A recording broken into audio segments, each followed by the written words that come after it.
नमस्ते बच्चों, आज के इस वीडियो सेशन में आप सभी का बहुत स्वागत है। मैं डॉक्टर सुचित्रा शर्मा, शासकीय विश्वनाथ यादव तामस्कर स्नातकोत्तर महाविद्यालय दुर्ग में समाजशास्त्र विभाग की सहायक प्राध्यापिका हूँ और मैं आप लोगों का प्रथम प्रश्न पत्र का 5th यूनिट पर आपसे चर्चा करूँगी।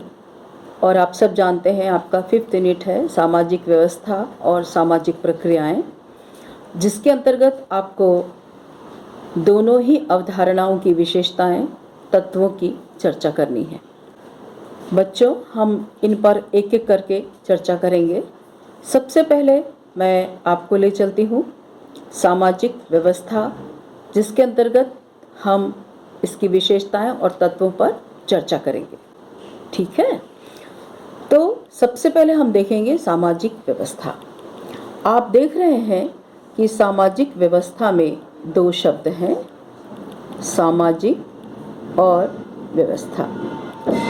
तो सबसे पहले किसी भी विषय पर गहरी जानकारी के लिए आवश्यक होता है कि उसमें जिन शब्दों का हम प्रयोग कर रहे हैं उसका अर्थ हम भली भांति समझ लें। वही जो है वो नहीं जो हम लगा रहे हैं। होता ये है कि हम अपने नित्य प्रतिदिन के जीवन में बहुत सारे ऐसे शब्दों का प्रयोग करते हैं और उन शब्दों का अर्थ भी वैसे ही लगाते और समझते आए हैं और वो पूर्व ज्ञान की तरह हमारे मस्तिष्क में वैसा ही विद्यमान होता है।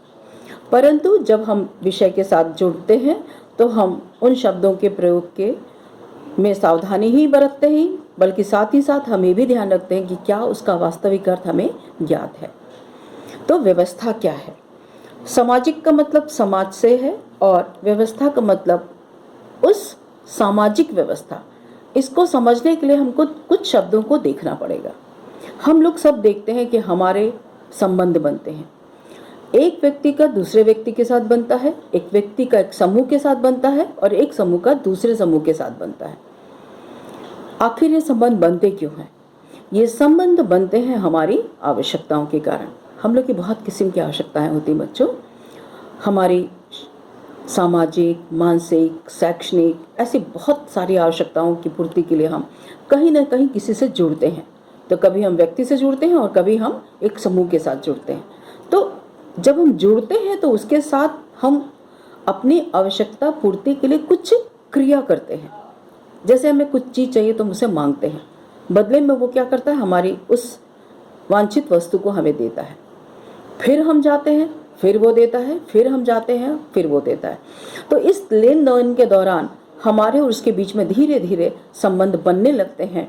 हम एक दूसरे को जानने पहचानने लगते हैं। तो इस तरीके से वो धीरे धीरे जा करके यही क्रिया और प्रतिक्रिया एक अंतःक्रिया में बदलती है और अंतःक्रिया धीरे धीरे जा करके एक व्यवस्था, एक सिस्टम के रूप में हमारे सामने आती है।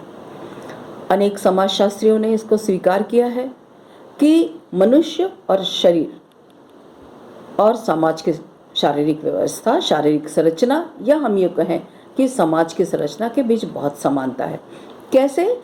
ये देखिए, ये है हमारा समाज और ये है हमारा शरीर। देखिए, एक शरीर है, इस शरीर में ये है आपका सिर, ये है आपका धड़ और इसमें है हाथ और ये है पैर। ठीक है, सिर की रचना हाथ से नहीं मिलती, हाथ की रचना पैर से नहीं मिलती और पैर की रचना धड़ से नहीं मिलती। लेकिन जब ये सब मिलते हैं तो ये क्या बनाते हैं? एक संरचना का निर्माण करते हैं और जिसका नाम क्या है? शरीर। ठीक उसी तरीके से समाज, आर्थिक संस्थाएं हैं समाज में, राज्य नैतिक संस्था है, विधि व्यवस्था है, कानून व्यवस्था है, शिक्षा व्यवस्था है। मानव शरीर को समझने के लिए ऐसी संस्थाएं हैं जो मानव शरीर का अध्ययन करती हैं। हमारी विभिन्न प्रकार की धार्मिक क्रियाएं होती हैं विभिन्न प्रकार की सांस्कृतिक क्रियाएं होती हैं। ऐसे हमारी बहुत सारी क्रियाएं होती हैं और ये सब हमारी वस्तुतः आवश्यकताएं हैं। ये सारी आवश्यकताएं जब हम एक जगह पूरी करते हैं, मिल करके करते हैं, तो वहाँ पे एक संबंध बनता है और जो स्वरूप निकल के आता है वो है समाज। तो हम लोग बच्चों ये बहुत पढ़ते आए हैं। मैकाइवर पेज ने बहुत स्पष्ट रूप से कहा है कि समाज क्या है। समाज व्यक्ति और समूह के बीच पाए जाने वाले संबंधों की व्यवस्था है। तो ये संबंध जो हैं वो एक व्यवस्था बनाते हैं। ये देखिए, इसकी अपनी एक रचना, इसकी अपनी एक रचना, इसकी अपनी एक रचना, इसकी अपनी एक रचना है। मतलब ये जितने भी अंग हैं सबकी अलग अलग बनावट है, परंतु सब एक ढांचे में जुड़ गए हैं और वो जिस संरचना का निर्माण कर रहे हैं वो समाज है। ठीक, ये पूरा एक स्ट्रक्चर बन गया। अब इसके नाम अलग अलग हैं। अगर हम भारतीय परिप्रेक्ष्य में है तो हम इसे भारतीय समाज कहते हैं, पश्चिमी परिप्रेक्ष्य में है तो हम इसे पश्चिमी समाज कहते हैं, जनजाति परिप्रेक्ष्य में तो जनजातीय समाज। पर वास्तव में देखा जाए तो ये सारी इकाइयाँ जो इस संरचना को बनाती हैं वे आपस में जुड़ती हैं, एक दूसरे के साथ काम करती हैं, तो वहाँ पर वो एक व्यवस्था तैयार होती है। ये शरीर की व्यवस्था है। तो हम इन दोनों में समानता देख रहे हैं। इसके भी अंग हैं, इसके भी अंग हैं। ये भी अपनी अपनी जगह में काम करते हैं, ये भी अपनी अपनी जगह में काम करते हैं और ये सब मिल करके एक संरचना का निर्माण करते हैं। और जब ये आपस में घनिष्ठ रूप से जुड़े हुए होते हैं तो वहाँ पर जो चीज़ तैयार होके आती है वो है व्यवस्था। वही एक सिस्टम है। तब बच्चों, व्यवस्था को हम कैसे समझेंगे कि किसी भी समाज के जो विभिन्न अंग होते हैं वो जब आपस में एक दूसरे के साथ सहयोगात्मक रूप से और प्रकार्यात्मक रूप से जुड़े रहते हैं तो उसको हम व्यवस्था की संज्ञा कहते हैं। तो ये जो सामाजिक व्यवस्था है, इसको अभी अभी इस अवधारणा का प्रयोग शुरू हुआ है। पहले इसे हम एक सामाजिक घटना, एक सामाजिक संगठन के एक चरण के रूप में इसे समझ लिया करते थे। तब व्यवस्था शब्द उतना प्रचलित नहीं था, पर जब इस शब्द को हम एक वैज्ञानिक अवधारणा के रूप में प्रयोग करने लगे तो जिस विद्वान ने इसको सबसे पहले हमारे समक्ष प्रस्तुत किया उसका नाम था टालकार्ड पार्सन। उन्होंने 1951 में सोशल सिस्टम की रचना की और उसमें सबसे पहले इसको विधिवत रूप से परिभाषित किया कि यह एक ऐसी व्यवस्था है जिसमें उसकी इकाइयाँ आपस में एक दूसरे के साथ घनिष्ठ रूप से जुड़ी हुई, अंतःक्रिया करती हुई, नियमित रूप से चलती रहती हैं। तो वहाँ पर जो व्यवस्था होती है उसको हम सामाजिक व्यवस्था की संज्ञा देते हैं। वस्तुतः देखा जाए तो सामाजिक व्यवस्था एक स्थिति या वातावरण का बोध कराती है, क्योंकि हम ऐसे किसी समाज की कल्पना नहीं कर सकते बच्चों कि जो केवल सब अच्छा हो, सब लोग मिलजुल के रहते हो, या नहीं कोई ऐसा समाज होता जहाँ सिर्फ लड़ाई झगड़ा या संघर्षात्मक स्थिति बनी रहे। समाज में दोनों प्रकार की स्थितियाँ होती हैं। तो व्यवस्था का मतलब केवल एक सकारात्मक स्थिति नहीं, एक नकारात्मक स्थिति नहीं, बल्कि दोनों के बीच में जो संतुलन होता है उस स्थिति को हम सामाजिक व्यवस्था के रूप में जान सकते हैं और समझ सकते हैं। तो व्यवस्था, सामाजिक व्यवस्था वस्तुतः पूरे इन अंगों की एकता से जुड़ी है। ये सारे के सारे अंग एक दूसरे के साथ समान रूप से जुड़े हुए हैं, एकता के रूप में काम करते हैं, आत्मनिर्भर हैं और एक दूसरे को प्रकार्यात्मक रूप से सहयोग करते हैं, तो हम उसको सामाजिक व्यवस्था कहते हैं। पार्सन्स, डेविस, मर्टन, स्पेंसर, ये सब जितने भी समाज वैज्ञानिक हैं, इन सब ने सामाजिक व्यवस्था को अपने अपने ढंग से समझाने की कोशिश की है। मूलतः से सामाजिक व्यवस्था को हम दो रूप से देखते हैं, या तो प्रकार्यात्मक रूप से या हम उसे संरचनात्मक रूप से देखने की कोशिश करते हैं। और विभिन्न विद्वानों ने इसको अलग अलग ढंग से परिभाषित करने की कोशिश की है। इटली के समाजशास्त्री पेरेटो ने अपनी कृति द माइंड एंड सोसाइटी में से बहुत सुंदर ढंग से परिभाषित किया। सामाजिक व्यवस्था समाज की उस दशा का संकेत करती है जो किसी दिए हुए समय या परिवर्तन की उत्तरोत्तर दिशाओं से प्राप्त होता है। अर्थात सामाजिक व्यवस्था क्या है?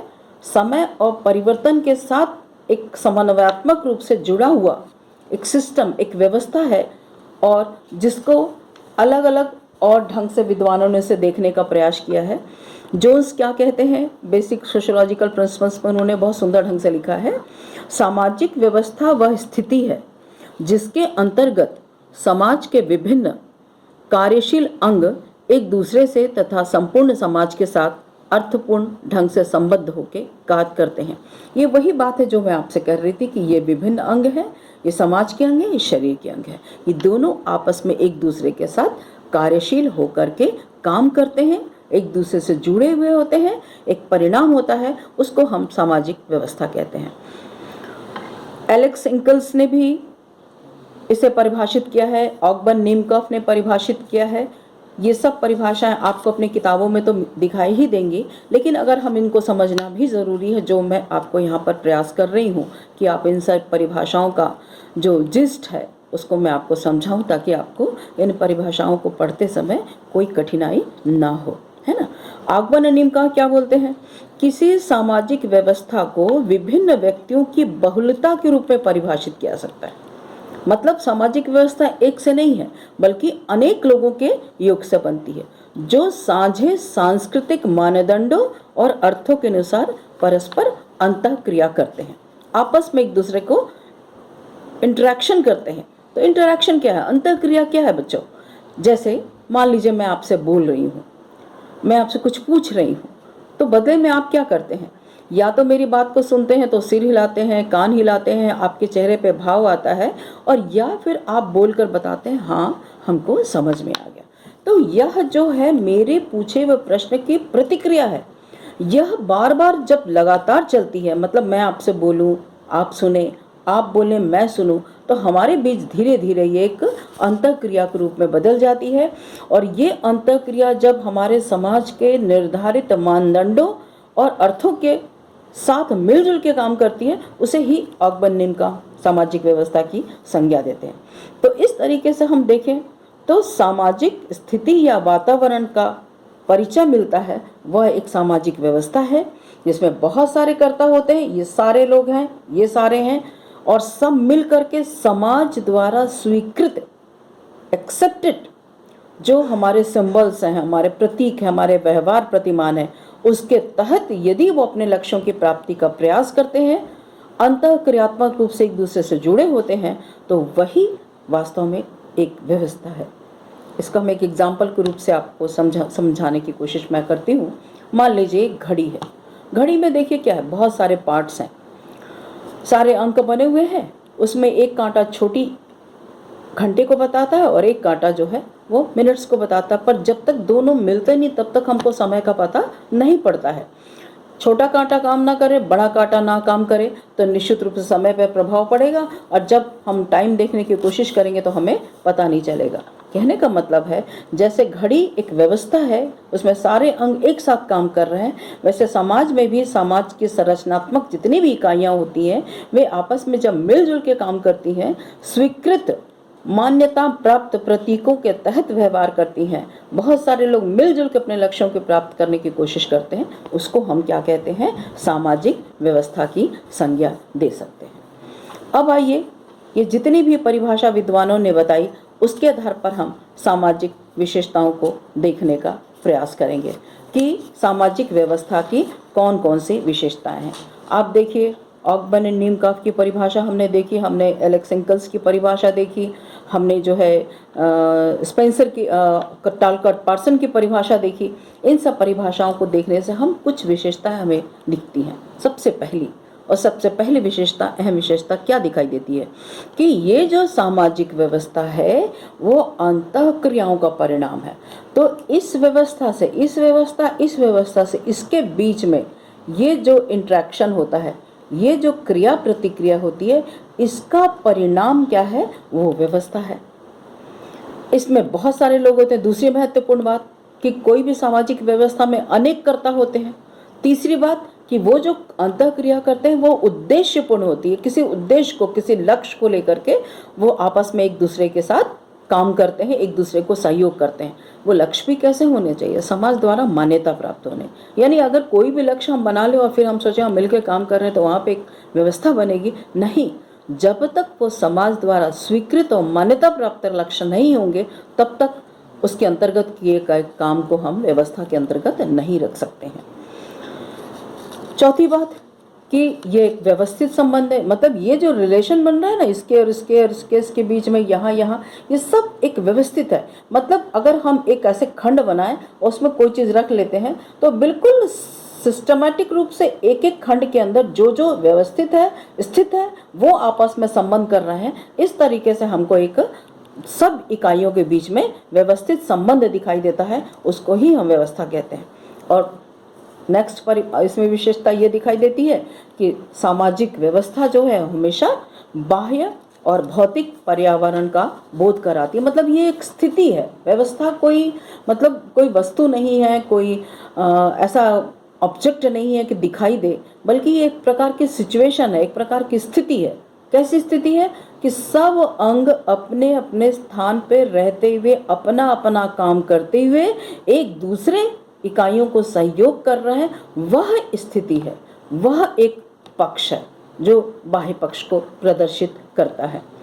जितनी भी ये इकाइयां हैं सब आपस में कैसे जुड़ी हुई है? कार्य के माध्यम से। हाथ का काम लिखना, पैर का काम चलना, लेकिन जब पैर को मदद पड़ती है तो हाथ मदद करता है, और पैर को मदद करती है तो चाहिए तो हाथ मदद करता है। ये एक प्रकार का प्रक्रियात्मक संबंध है इकाइयों के बीच। सामाजिक व्यवस्था गत्यात्मक होती है, एक डायनेमिक सिस्टम है। ऐसी कोई व्यवस्था नहीं जो हमेशा एक जैसी बनी रहे, वो परिवर्तित होती है। सबसे बड़ा एग्जाम्पल, हम पहले कैसे थे? जंगल में रहते थे, कंदमूल खाते थे, वृक्ष की छाल पहनते थे, और हम वृक्ष या खो या गुफा में रहते थे। तो क्या अब हम वैसे हैं? नहीं। ये जो असभ्यता की स्थिति थी वह धीरे धीरे स्तर दर स्तर परिवर्तित हुए थे, गतिशील होते हुए आज हम जिस रूप में इस व्यवस्था को देख रहे हैं वह व्यवस्था एक सभ्य व्यवस्था है। मतलब सब चीज बिल्कुल यहाँ पर अपनी अपनी जगह पे निर्धारित काम को करने के लिए कटिबद्ध है, और इस तरीके से ये लोग काम कर रहे हैं। इसलिए हम ये कहते हैं कि सामाजिक व्यवस्था कैसी है? गत्यात्मक व्यवस्था है। हर एक सामाजिक व्यवस्था का एक सांस्कृतिक आधार होता है। सांस्कृतिक आधार का मतलब क्या? कि उस समाज की उस सिचुएशन में जो भी परंपराएं हैं, रीति रिवाज हैं, व्यवहार करने के तौर तरीके हैं, वह उस व्यवस्था को प्रभावित करते हैं। तो जैसे हमारा भारत देश है, हमारे यहाँ क्या व्यवस्था है? हमारे यहाँ एक परंपरागत व्यवस्था बनी हुई है कि हम अपने बड़ों से जब मिलते हैं तो हम या तो उनके चरण स्पर्श करते हैं या उनका हाथ जोड़ के अभिवादन करते हैं। तो ये हमारे इस सामाजिक व्यवस्था की एक विशेषता है, एक सांस्कृतिक विशेषता बनी हुई है, जो हमें क्या करती है? अंतःक्रिया करने के लिए प्रोत्साहित करती है, क्योंकि प्रत्येक समाज का अपना एक सांस्कृतिक परिवेश होता है। और ये हम लोगों ने एक बहुत बड़ी विशेषता समाज की देखी है, every society has its own culture. तो every social system has its own culture. तो जितनी भी सामाजिक व्यवस्था है उसकी अपनी एक सांस्कृतिक विशेषता होती है। ये सारी व्यवस्था इसलिए है क्योंकि इससे हमारी आवश्यकताओं की पूर्ति होती है। हमारे बेसिक नीड्स क्या है? हमारी मूलभूत आवश्यकताएं, हमें खाना चाहिए, हमें कपड़ा चाहिए, हमें रहने के लिए जगह चाहिए। तो ये हमारी मूल आवश्यकताओं की पूर्ति का साधन है। पार्सन्स ने बहुत अच्छी बात लिखी है सोशल सिस्टम में, सामाजिक व्यवस्था अपनी आवश्यकताओं की पूर्ति की प्रवृत्ति से प्रेरित वैयक्तिककर्ताओं की अंतःक्रिया का परिणाम है। तो ये क्या है? व्यवस्था हमारी आवश्यकताओं की पूर्ति है। और अंतिम विशेषता है कि सामाजिक व्यवस्था में अनुकूलन का गुण पाया जाता है। यानी हर एक, जब तक हम आपस में एडजस्टमेंट नहीं करेंगे, सारे कर्ताओं के बीच में आपस में समायोजन नहीं होगा, उसके भाग और उपविभागों के बीच में समायोजन होता है, तभी जाकर वो संरचना जो है व्यवस्था के रूप में एक हमारे सामने आती है। और इस तरीके से विभिन्न प्रकार की विशेषताओं से युक्त संरचना जब हमारे समक्ष प्रकार्यात्मक संबंधों के आधार पर अंतःक्रियाओं के परिणाम स्वरूप जो आती है, वही एक सामाजिक व्यवस्था है। बच्चों, तो यहाँ तक तो ये हो गया सामाजिक व्यवस्था की क्या क्या विशेषताएं हैं। अब ये सामाजिक व्यवस्था निर्मित कैसी होती है, इसके तत्व वो कौन से हैं जो इस संरचना को क्या करते हैं? विकसित करने में या बनाने में योगदान करते हैं। तो कुछ तत्व व्यवस्था की संरचना में हैं और कुछ तत्व ऐसे होते हैं जो व्यक्ति और समाज के लिए उसके संबंधात्मक स्थिति को उपयोगी बनाए रखने में मदद करते हैं। इन तत्वों को विद्वानों ने अलग अलग ढंग से देखने का प्रयास किया है और मैं आपके समक्ष इन्हीं तत्वों के बारे में अब चर्चा करूंगी। सामाजिक व्यवस्था के जो तत्व हैं, मैं उसको एक चित्र के माध्यम से आप लोग को समझाने का प्रयास कर रही हूँ। ध्यान से देखिएगा तो आपको और अच्छे से समझ में आएगा। ये है सामाजिक व्यवस्था के तत्व, ठीक है, एलिमेंट्स ऑफ सोशल सिस्टम। इसको समझने के लिए हमें देखना पड़ेगा कि इन तत्वों को हम कैसे समझेंगे। तो सबसे पहले मैं आपको बताना चाहती हूँ कि टालकाट पार्सन ने सामाजिक व्यवस्था के तत्वों को मुख्य रूप से दो भागों में बांटा है। ठीक, एक उन्होंने कहा संरचनात्मक पक्ष, ठीक है, और दूसरा उसने कहा संबंधात्मक पक्ष। अब आप देखिए, संरचना बाह्य ढांचे का बोध करा रही है, मतलब ये बाहरी रूपरेखा है, और संबंध मतलब आंतरिक व्यवस्था। तो सामाजिक व्यवस्था के तत्वों में मुख्य रूप से या तो उसके बाह्य तत्व हैं या उसके आंतरिक तत्व हैं। सरल शब्दों में समझने की कोशिश करें तो संरचनात्मक तत्व कौन कौन से हो सकते हैं। तो उन्होंने क्या बताया कि इन दोनों के बीच में क्रिया और अंतःक्रिया हो रही है, ठीक है, प्रतिक्रिया हो रही है। तो कैसे संरचनात्मक ढांचा तैयार होता है और संबंधात्मक ढांचा तैयार होता है, ठीक है। तो संरचनात्मक उन्होंने कहा पहले हमारी जो है सामाजिक मूल्य ढांचे, सामाजिक प्रतिमानात्मक मूल्य,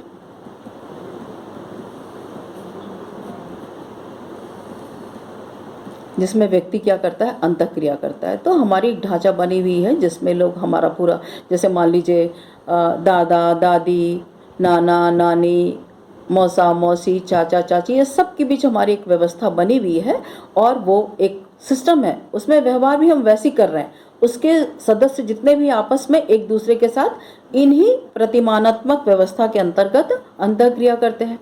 दूसरा है विभिन्न सामाजिक समूह, विभिन्न सामाजिक समूह।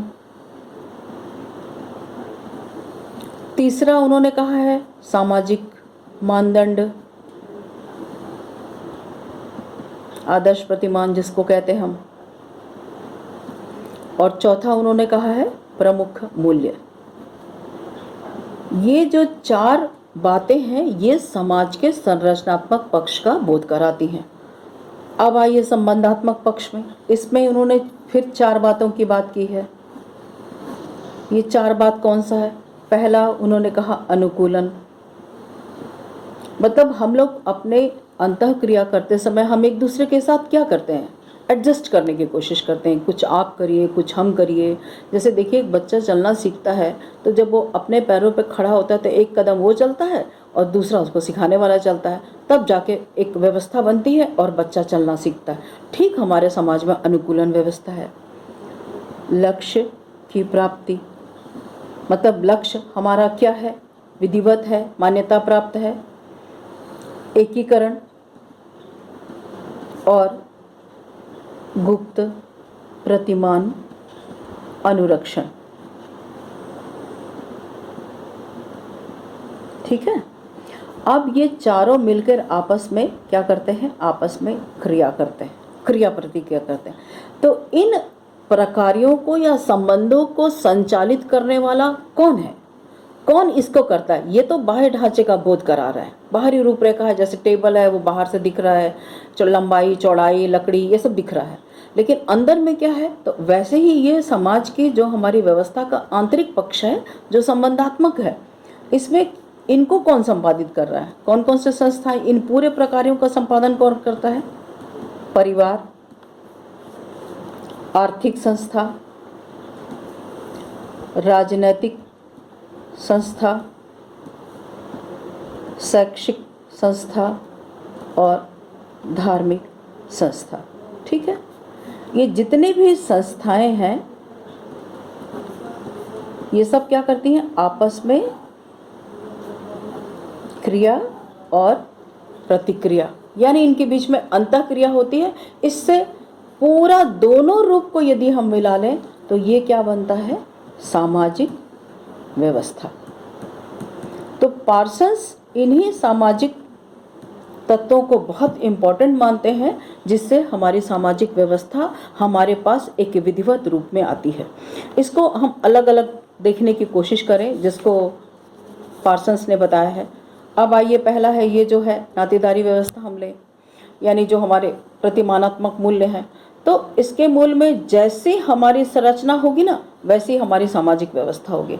तो भारतीय सामाजिक संरचना में नातेदारी क्या है? हमारे यहाँ नातेदारी दो प्रकार से होती है, एक तो विवाह के आधार पर और दूसरा रक्त संबंधों के आधार पर। विवाह के आधार पर नातेदारी क्या होती है? एक लड़के का एक लड़के से विवाह होता है, बाद में दोनों पति पत्नी कहलाते हैं, बाद में जाकर के माता पिता कहलाते हैं। तो पति के माता पिता और पत्नी के माता पिता ये आपस में कैसे संबंधी कहलाएंगे? ये वैवाहिक संबंधों के आधार पर बने हुए संबंध कहलाएंगे। उसके पश्चात जो दोनों पति पत्नी है, उनकी जो संतान होती है, जो उनके आने वाली संतति है, वो जो बच्चे हैं वो आपस में कैसे जुड़े होते हैं? रक्त संबंधों के आधार पर। तो इस तरह से जो आने वाली जनरेशन है वो आने रक्त संबंधों के आधार पर धीरे धीरे धीरे धीरे समाज में एक व्यवस्थित रूप को प्राप्त करती है। तो ये हमारी नातेदारी व्यवस्था हो गई, जिसमें विवाह, परिवार और समूह के आधार पर व्यक्ति कौन से पद पे होगा, कौन सी भूमिका का निर्वाह करेगा, ये सब चीज़ें उसमें बिल्कुल क्लियर रहती हैं। और प्रत्येक समाज वहाँ पर कोई ना तो संघर्ष की स्थिति होती है, और अगर होती भी है तो इसी में ही निराकरण भी होता है। दूसरा है सामाजिक स्तरीकरण।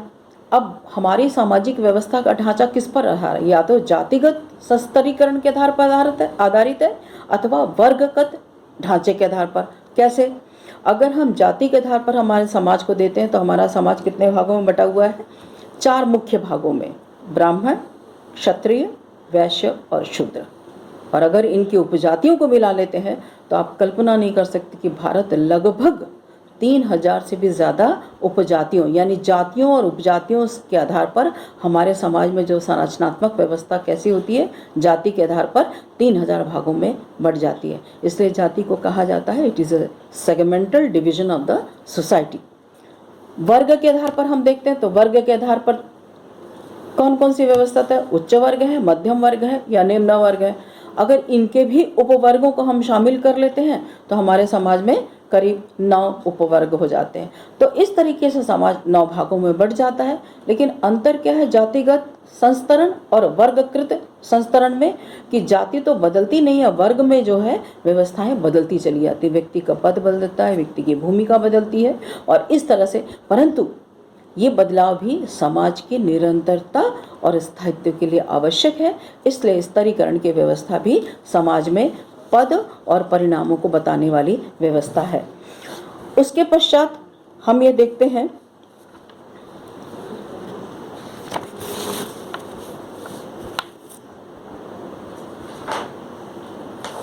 शक्ति व्यवस्था। ठीक है, हमारा पावर सिस्टम है। तो समाज ये जो हमारा है सामाजिक मानदंड, शक्ति व्यवस्था, पावर सिस्टम किस पर है? जो हमें सत्ता या तो मिलती है या हम हासिल करते हैं। तो प्रत्येक व्यक्ति अपने पद के अनुरूप शक्ति और अधिकार का अधिकारी होता है और उसी के अनुरूप वो उस सत्ता और शक्ति का प्रयोग करता है। तो इससे क्या होता है? समाज में सहयोगी और विरोधी शक्तियों के बीच में क्या है? संतुलन बना रहता है। इसलिए वहाँ पर व्यवस्था बनी रहती है।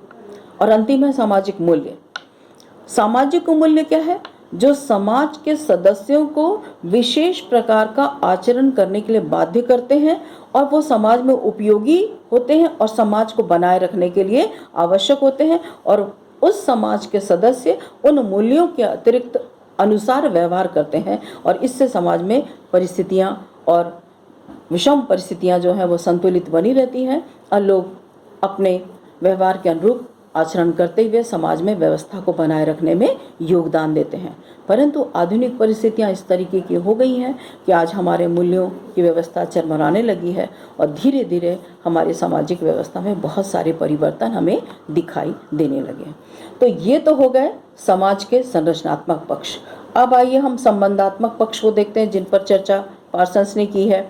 इसमें उन्होंने किन बातों की चर्चा करी? हमारी कौन कौन सी संबंधात्मक संस्थाएं हैं?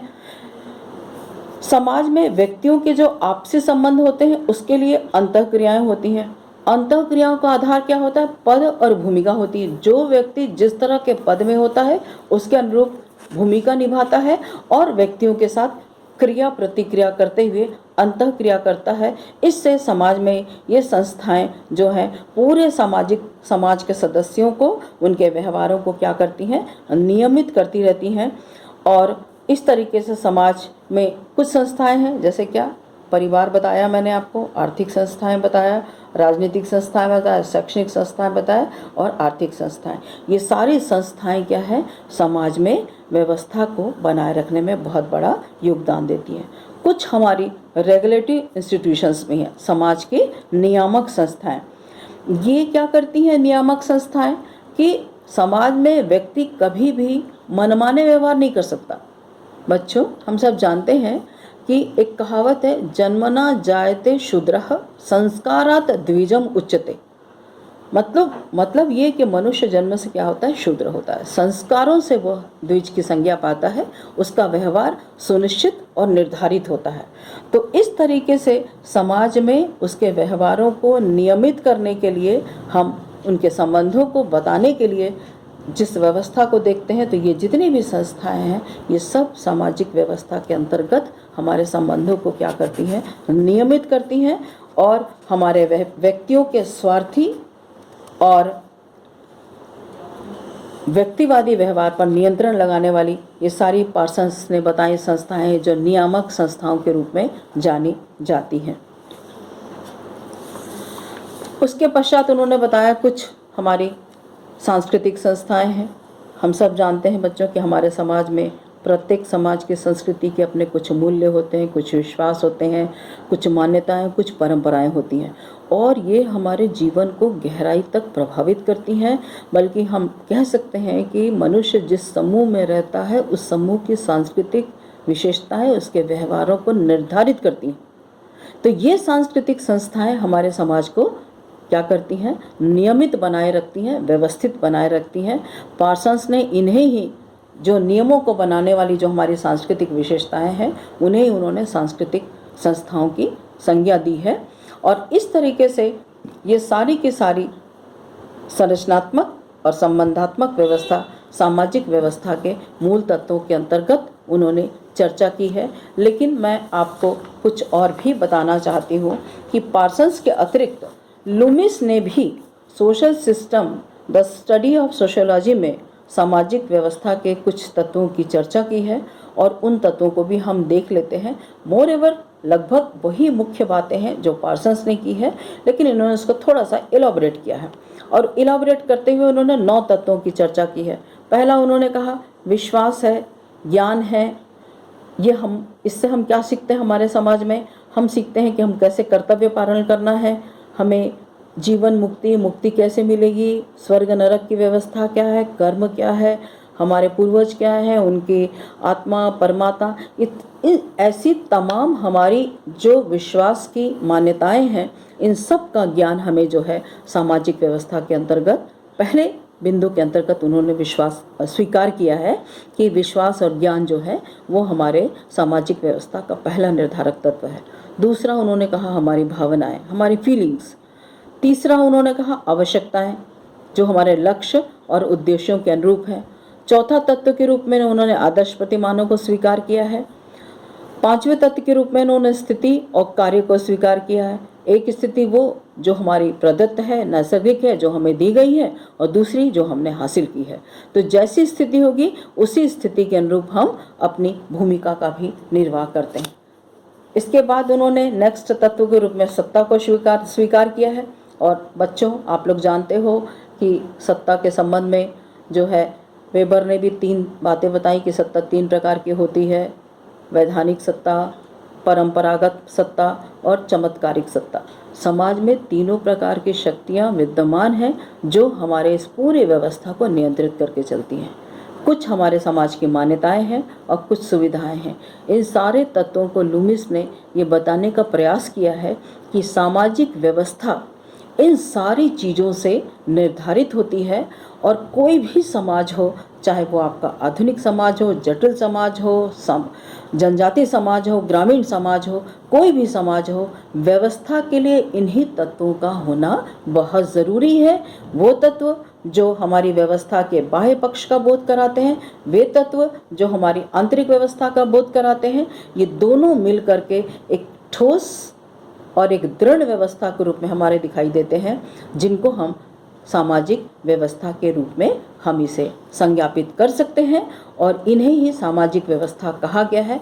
अंत में फिर से मैं एक समराइज करते हुए आपको व्यवस्था की मूल बातों की ओर ध्यान केंद्रित कराना चाहती हूँ कि सामाजिक व्यवस्था वह व्यवस्था है जिसमें उसकी निर्णायक इकाइयाँ आपस में अंतःक्रियात्मक संबंध बनाते हुए उद्देश्यों और सांस्कृतिक प्रतिमानों के अनुसार स्वीकृत व्यवहार करते हुए आपस में एक दूसरे के साथ जो अंतःक्रिया करते हैं, क्रिया प्रतिक्रिया करते हैं, उस परिणाम के रूप में हमारे सामने एक निश्चित और ठोस व्यवस्था आती है। उसे ही विद्वानों ने सामाजिक व्यवस्था के रूप में परिभाषित किया है और यही सामाजिक व्यवस्था है जिसको समाजशास्त्र के अंतर्गत हम देखने की कोशिश करते हैं कि समाज यानी सामाजिक संबंध और वो सामाजिक संबंध कैसे सुनिश्चित हो, निर्धारित हो, मान्य हो, उनमें एक व्यवस्था बनी रहे। इसलिए पार्सन्स आदि विद्वानों ने सामाजिक व्यवस्था की संरचना की संकल्पना की है और ये संकल्पना इस तरीके से जानी और समझी जा सकती है। धन्यवाद बच्चों।